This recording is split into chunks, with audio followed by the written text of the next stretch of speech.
দেখো কাণ্ড, বৌদি চান করে দিচ্ছে দাদাকে। কতদিন ধরে চান করেনি, তার জন্য বৌদি রেগে গেছে। দাদা বৌদির পাশে শোয়, বৌদি গন্ধ সহ্য করতে পারছে না, আর দাদা শীতে চান করতে পারছে না। কি কাণ্ড ওইটা হচ্ছে। করে বাবারে বাবারে বাবারে মরে যায় বাবা আমার। করে না করে না, একদিন করে না, মাসে একদিন তো করো বাবা।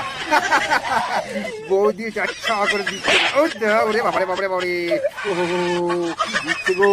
ওরে এই যে আবার ইট দিয়ে ঘষে দেবো, ইট দিয়ে। ও মা গো, দেখো দেখো চান না করার ফল। তা যারা চান করো না, অবশ্যই কিন্তু সপ্তাহে একদিনও চান করো, যতই ঠান্ডা পড়ুক। নইলে এই দাদার মতো হাল হবে তোমাদের। দেখেছো তো, হাত দুটো বেঁধে একদম মেজের মধ্যে বসিয়ে রোগড়ে দিচ্ছে ইঁটে করে।